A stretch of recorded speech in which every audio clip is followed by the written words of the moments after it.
അത്ഭുതകരമാണല്ലോ മഹാപ്രപഞ്ചത്തിന്റെ സൃഷ്ടി സംവിധാനങ്ങൾ പോലും. 10-12,500-ലധികം ഗാലക്സികളുണ്ട് ലോകത്ത്. അതിലൊരു ഗാലക്സി മാത്രമാണല്ലോ നമ്മുടെ മിൽക്കി വേ. അതിൽ തന്നെ എത്രങ്ങാനും കോടി നക്ഷത്രങ്ങളുണ്ട്. വ്യത്യസ്തങ്ങളായ പഠനങ്ങൾ, 40,000 കോടിയോളം നക്ഷത്രങ്ങൾ എന്നെല്ലാമുള്ള പഠന വർത്തമാനങ്ങൾ നമുക്ക് വായിക്കാൻ കഴിയും. അതിലൊരു നക്ഷത്രം മാത്രമാണ് സൂര്യൻ. ആ സൂര്യന് ചുറ്റും കറങ്ങിക്കൊണ്ടിരിക്കുന്ന ഗ്രഹങ്ങളിൽ ഒരു ഗ്രഹം മാത്രമാണ് ഭൂമി.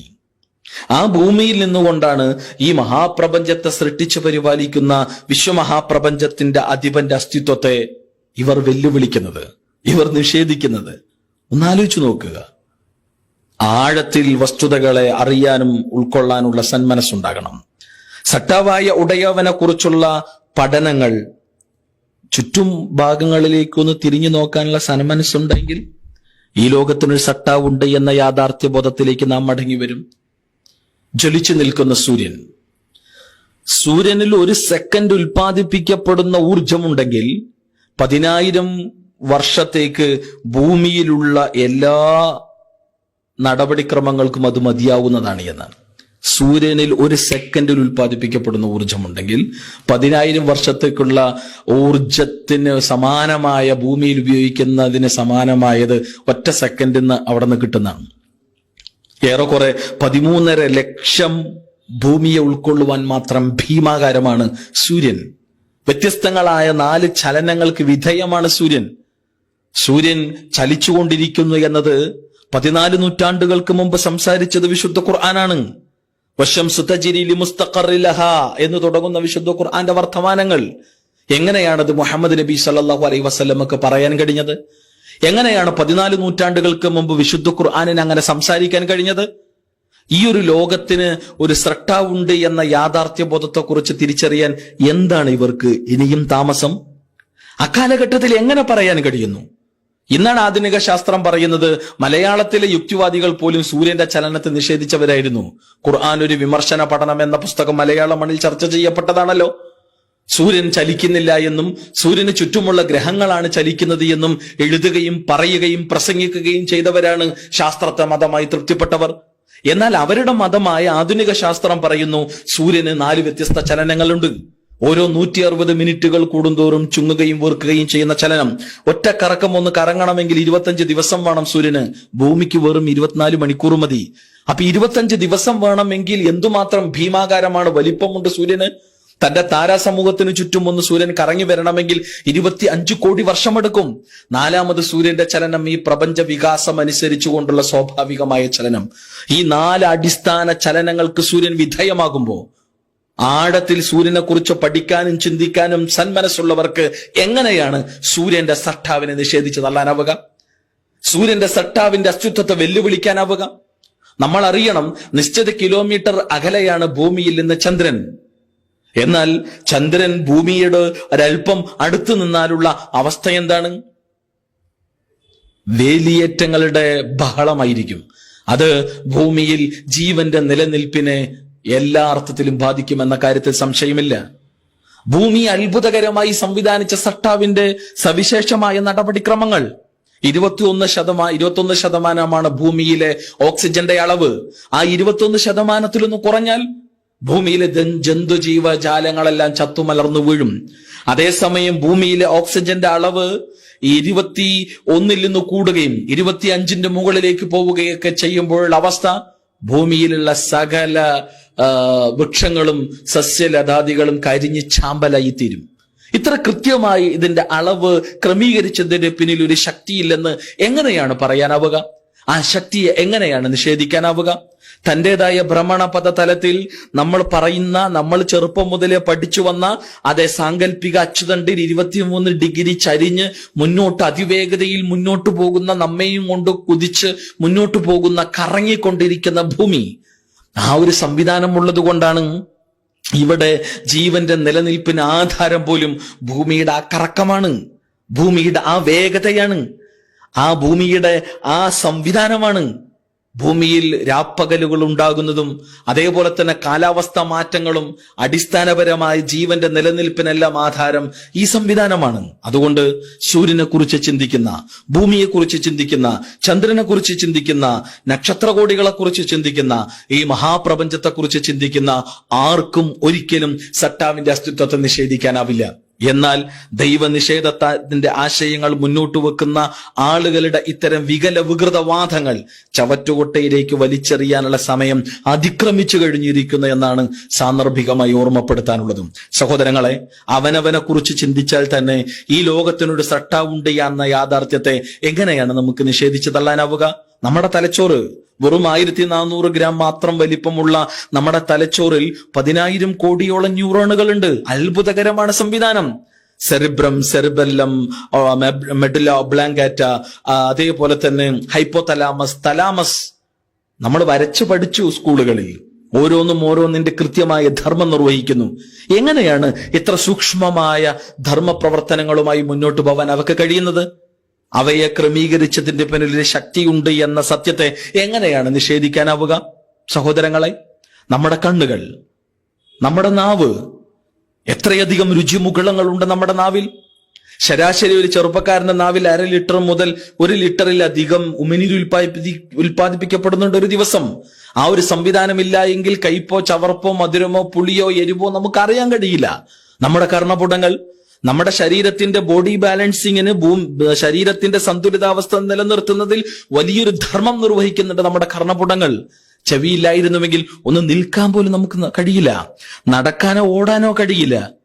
എന്തിനേറെ നമ്മുടെ പല്ലുകൾ, ഫ്ലാറ്റ് ടീത്തുകളുണ്ട്.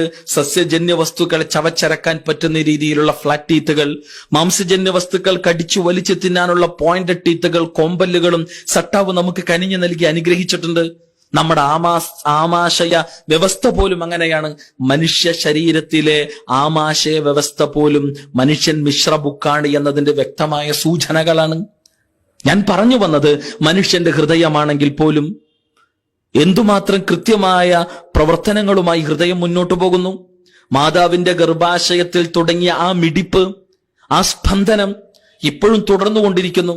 വിശ്രമമില്ലാതെ, റെസ്റ്റ് എടുക്കാതെ നിരന്തരമായി സ്പന്ദിച്ചുകൊണ്ടിരിക്കുന്ന നമ്മുടെ ഹൃദയങ്ങൾ പണിമുടക്കിയിരുന്നുവെങ്കിൽ, സമരത്തിൽ ഏർപ്പെട്ടിരുന്നുവെങ്കിൽ എന്തായിരിക്കും അവസ്ഥ?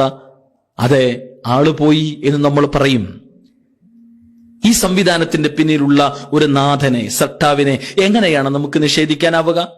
നമ്മുടെ വൃക്കകൾ, വെറും 140 ഗ്രാം മാത്രമുള്ള നമ്മുടെ ശരീരത്തിലെ കിഡ്നി എത്ര വലിയ ധർമ്മമാണ് അത് നിർവഹിക്കുന്നത്. നമ്മുടെ ശരീരത്തിൽ 5 ലിറ്റർ രക്തം ഒരു ദിവസം 350 തവണയാണ് അത് ശുചീകരിച്ചുകൊണ്ടിരിക്കുന്നത്. അത്ഭുതകരമാണ് ഈ സംവിധാനം. അവനവന്റെ ശരീരത്തിലെ ഹൃദയത്തെക്കുറിച്ച് ഒന്ന് നെഞ്ചിൽ വെച്ച് കൈ വെച്ച് ചിന്തിച്ചാൽ, അവനവന്റെ തലച്ചോറിനെ സൃഷ്ടിപരമായി ഉപയോഗപ്പെടുത്താനുള്ള സന്മനസ്സുണ്ടായാൽ, ഒരിക്കലും ഈ മഹാപ്രപഞ്ചത്തിന്റെ നാഥനെ, ദൈവത്തെ, അവന്റെ അസ്തിത്വത്തെ വെല്ലുവിളിക്കാൻ നമുക്കാവില്ല. ആകാശ ലോകത്ത് വട്ടമിട്ട് പറക്കുന്ന പറവകൾ ആർട്ടിക്കിൽ നിന്ന് അന്റാർട്ടിലേക്കും, അന്റാർട്ടിക്കിൽ നിന്ന് ആർട്ടിക്കിലേക്കും ദേശാന്തര ഗമനം നടത്തുന്ന 36,000-ലധികം കിലോമീറ്ററുകൾ യാത്ര ചെയ്യുന്ന അവക്ക് കൃത്യമായി മാർഗദർശനം നൽകിക്കൊണ്ടിരിക്കുന്നവൻ ആരാണ്? വെള്ളത്തിൽ സാൽമൺ മത്സ്യങ്ങൾക്ക് കൃത്യമായ മാർഗദർശനം നൽകിക്കൊണ്ടിരിക്കുന്നവൻ ആരാണ്? സൽമൺ മത്സ്യം മാത്രമല്ല, സ്രാവുകളാണെങ്കിലും നീലത്തിമിംഗലങ്ങളാണെങ്കിലും, എന്തിനേറെ സ്വന്തം ശരീരത്തിൽ നിന്ന് വൈദ്യുതി ഉൽപ്പാദിപ്പിച്ച്, കരണ്ട് ഉൽപ്പാദിപ്പിച്ച് ഇരകളെ പിടിക്കുകയും ശത്രുവിൽ നിന്ന് രക്ഷപ്പെടുകയും ചെയ്യുന്ന സവിശേഷ സൃഷ്ടികൾ കടലിനടിയിലുണ്ട്, വെള്ളത്തിലുണ്ട്. നാർസിൻ ടോർപിഡോ വർഗത്തിൽപ്പെട്ട മത്സ്യങ്ങൾ, അവക്ക് കൃത്യമായ മാർഗദർശനം നൽകിക്കൊണ്ടിരിക്കുന്നവൻ ആരാണ്? കടലിലും കരയിലും ആകാശത്തെ പറവകൾക്കുമെല്ലാം തന്നെ മുന്നോട്ടു പോകാനുള്ള കൃത്യമായ പൂർണ്ണമായ മാർഗദർശനം നൽകിക്കൊണ്ടിരിക്കുന്നവൻ ആരാണ്? അവക്ക് ലഭിക്കപ്പെട്ട മാർഗദർശനങ്ങൾക്ക് പിന്നിൽ, അത്ഭുതകരമായ ഈ സംവിധാനങ്ങൾക്ക് പിന്നിൽ ഒരു ദൈവമില്ല, ശക്തിയില്ല എന്ന് കണ്ണടച്ച് നിഷേധിക്കാൻ എങ്ങനെയാണ് നമുക്ക് കഴിയുക? ബുദ്ധിയും വിവേകവുമുള്ള ആളുകൾക്ക്. അതുകൊണ്ടാണ് റബ്ബനല്ലദീ അഅതാ കുല്ല ശൈഇൻ ഖൽഖഹു സുമ്മ ഹദാ ലോകത്തെ ഏതൊരു വസ്തുവിനെയും സൃഷ്ടിക്കുകയും അവയ്ക്ക് കൃത്യവും വ്യക്തവും പൂർണ്ണവുമായ മാർഗദർശനം നൽകിക്കൊണ്ടിരിക്കുന്നവനാരോ അവനാണ് ദൈവം, അവനാണ് ദൈവം, അവനാണ് ദൈവം, അവനാണ് സ്രഷ്ടാവ്, അവനാണ് സട്ടാവ്, അവനാണ് സട്ടാവ്. അവൻ ഹിന്ദുവിന്റെയോ മുസൽമാന്റെയോ ക്രൈസ്തവന്റെയോ മതമുള്ളവന്റെയോ മതമില്ലാത്തവന്റെയോ ഏതെങ്കിലും ബൗദ്ധന്റെയോ ജൈനന്റെയോ അമേരിക്കക്കാരന്റെയോ ഏതെങ്കിലും ഒരു ദേശത്തിലോ രാഷ്ട്രത്തിലോ മാത്രം വസിക്കുന്നവന്റെ മാത്രം ദൈവമല്ല, മറിച്ച് ഈ വിശ്വമഹാപ്രപഞ്ചത്തെ സൃഷ്ടിച്ച് പരിപാലിക്കുന്ന ഉടയവൻ സകല മനുഷ്യരുടെയും സകല ജന്തുജീവജാലങ്ങളുടെയും പരമാണു മുതൽ പരകോടി സൃഷ്ടിവർഗങ്ങളുടെ എല്ലാം സ്രഷ്ടാവാണ്, നാഥനാണ്, ഈ മഹാപ്രപഞ്ചത്തിന്റെ അധീപനാണ്. അവനെ അറിയാൻ, അവനെ മനസ്സിലാക്കാനുള്ള സന്മനസ്സുണ്ടാകണമെന്ന് സാന്ദർഭികമായി ഓർമ്മപ്പെടുത്തുകയാണ് സഹോദരങ്ങളെ. അതുകൊണ്ട് സട്ടാവിലേക്ക് മടങ്ങുക, അവനെ മാത്രം ആരാധിക്കുക. വിശുദ്ധ ഖുർആൻ പറഞ്ഞത് ഇതാണ്, വഇലാഹുക്കും ഇലാഹു വാഹിദ് ലാ ഇലാഹ ഇല്ലാഹു റഹ്മാനുർ റഹീം. നിങ്ങളുടെ ആരാധ്യൻ ഏക ആരാധ്യനാണ്, അവൻ പരമകാരുണ്യകനും കരുണാവാരിധിയുമാണ്. ഫഅലം അന്നഹു ലാ ഇലാഹ ഇല്ലല്ലാഹ്. അറിവുകളിൽ ഏറ്റവും ഉന്നതമായ അറിവ് ഈ ലോകത്തിന് ഒരു സ്രഷ്ടാവുണ്ട് എന്നും അവനെ മാത്രം ആരാധിക്കുക എന്ന സവിശേഷമായ അറിവാണ്. യാ അയ്യുഹന്നാസു അബ്ദു റബ്ബക്കും അല്ലദീ ഖലഖക്കും വല്ലദീന മിൻ ഖബ്ലിക്കും ലഅല്ലക്കും തത്തഖൂൻ. ജനങ്ങളെ, നിങ്ങളെ സൃഷ്ടിച്ച, നിങ്ങളുടെ മുൻഗാമികളെ സൃഷ്ടിച്ച നിങ്ങളുടെ സട്ടാവിനെ മാത്രം ആരാധിക്കുക. അതാണ് നിത്യജീവനിലേക്കുള്ള പ്രവേശന മാർഗം, അതാണ് മോക്ഷത്തിലേക്കുള്ള വഴിമാർഗം, അത് തന്നെയാണ് എല്ലാ അർത്ഥത്തിലുള്ള സ്വർഗപ്രവേശത്തേക്കുള്ള ജീവിത വിജയത്തിന്റെ ആധാരം എന്നും വിശുദ്ധ ഖുർആൻ സൂറ ബഖറയിലെ 21-ാമത്തെ വചനത്തിലൂടെ വ്യക്തമാക്കുന്നു. അതുകൊണ്ട് ലോകത്തെ ഓരോ ജന്തുജീവ വർഗങ്ങളെയും നമുക്ക് പഠന വിധേയമാക്കാം. ഹാദാ ഖൽഖുല്ലാഹ് ഫഅറൂനി മാദാ ഖലഖൽ ലദീന മിൻ ദൂനി. ഇതെല്ലാം സട്ടാവിന്റെ സൃഷ്ടികളാണ്. നമ്മൾ നിസാരമെന്ന് കരുതുന്ന ഉറുമ്പ് പോലും സട്ടാവിന്റെ അത്ഭുതകരമായ സൃഷ്ടിയാണ്. ഫഅറൂനി മാദാ ഖലഖൽ ലദീന മിൻ ദൂനി. സട്ടാവല്ലാതെ ആരെങ്കിലും എന്തെങ്കിലും ഈ ലോകത്ത് സൃഷ്ടിച്ചു പടച്ചിട്ടുണ്ടാക്കിയിട്ടുണ്ടെങ്കിൽ കാണിച്ച് തരാനുള്ള വിശുദ്ധ ഖുർആന്റെ വെല്ലുവിളിക്ക് പ്രസക്തിയുണ്ട്, ഏറെ പ്രസക്തിയുണ്ട്. സട്ടാവ് നൽകിയ കണ്ണും സട്ടാവ് നൽകിയ നാവും സട്ടാവ് നൽകിയ ആന്തരാവയവങ്ങളും സട്ടാവ് നൽകിയ ഓരോ അവയവങ്ങളും ഉപയോഗപ്പെടുത്തി സട്ടാവിന് ലഭിച്ച അനുഗ്രഹങ്ങളുടെ ഭാഗമെന്നോണം ശ്വസിക്കുകയും ഉച്ഛ്വസിക്കുകയും ചെയ്തുകൊണ്ടാണ് സട്ടാവിന്റെ അസ്തിത്വത്തെ ചില ആളുകൾ നിഷേധിച്ചുകൊണ്ടിരിക്കുന്നത്, സട്ടാവിന്റെ അസ്തിത്വത്തെ ചില ആളുകൾ വെല്ലുവിളിച്ചുകൊണ്ടിരിക്കുന്നത്. യാതൊരർത്ഥത്തിലും തെളിവുകളില്ലാത്ത കേവലം പുകമറകൾ കൊണ്ട് മാത്രം ജനങ്ങളെ തെറ്റിദ്ധരിപ്പിക്കുവാൻ വേണ്ടി പണിപ്പുരയിൽ സജീവമായി കൊണ്ടിരിക്കുകയാണ് ഇവർ. മനുഷ്യൻ പോലും പരിണമിച്ചുണ്ടായവനാണ് എന്ന് വാദിക്കുകയും അതിന് അടിസ്ഥാനരഹിതമായ തെളിവുകൾ മുന്നോട്ട് വെച്ചു. അതിലൊന്നാണ്, മനുഷ്യൻ കുരങ്ങിൽ നിന്ന് പരിണമിച്ചതാണെങ്കിൽ ആ പരിണാമദശയിലെ വ്യത്യസ്ത ഭാഗങ്ങളും ഇടക്കണ്ണികളും അവർ പരിചയപ്പെടുത്തേണ്ടതുണ്ട്. അതെവിടെയെന്ന ചോദ്യത്തിന് അവർ നൽകിയ മറുപടി, ഇതാ ഹൾട്ട്മാൻ, ഇതാ നിയാൻഡർതാൽ മാൻ. സ്വാഭാവികമായും ആ രംഗത്തുള്ള പഠനങ്ങൾ നടന്നു. ആരാണ് ഈ ഹൾട്ട്മാൻ? ആരാണ് ഈ ഹൾട്ട്മാൻ? മനുഷ്യന്റെയും ആൾക്കുരങ്ങിന്റെയും ഇടയിൽ ഇടക്കണ്ണി എന്നിവർ പരിചയപ്പെടുത്തിയ ഹൾട്ട്മാൻ മനുഷ്യന്റെയും ആൾക്കുരങ്ങിന്റെയും താടിയെല്ലിന്റെയും തലയോട്ടിയുടെയും ഭാഗങ്ങൾ കട്ട് ആൻഡ് പേസ്റ്റ് ചെയ്ത് ലോകത്തെ പറ്റിച്ച് വ്യാജ ഇടക്കണ്ണിയാണ് എന്ന് ലോകം തിരിച്ചറിഞ്ഞു. ആരാണ് ഈ നിയാൻഡർതാൽ മാൻ? കണരോഗം ബാധിച്ച് മരിച്ചുപോയ ഒരു മനുഷ്യന്റെ അസ്ഥിശകലങ്ങളും ഫോസിലുകളും എടുത്തുകൊണ്ടാണ് മനുഷ്യനും ആൾക്കുരങ്ങനും ഇടയിലുള്ള ഇടക്കണ്ണി ഇതാ എന്ന് ഇവർ പരിചയപ്പെടുത്തിയത്.